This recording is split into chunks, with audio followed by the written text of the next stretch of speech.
আজকে আমরা MS পেইন্টে Google photos বানানো শিখবো। চলো তাহলে শুরু করা যাক। আমাদেরকে একটা সার্কেল নিতে হবে, তারপরে সেই সার্কেলটাতে আমরা ফিল উইথ কালার করলাম, ব্ল্যাক কালার করলাম, তারপরে আমরা এটাকে কপি করে পেস্ট করব।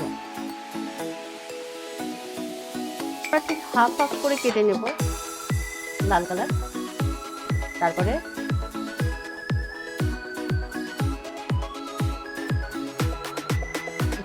সবুজ কালার, একটাকে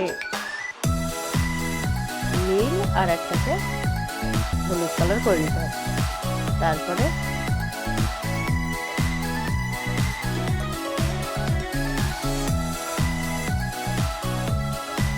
অলমোস্ট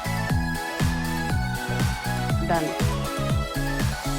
আজকের মধ্যে এতটাই, বাই বাই।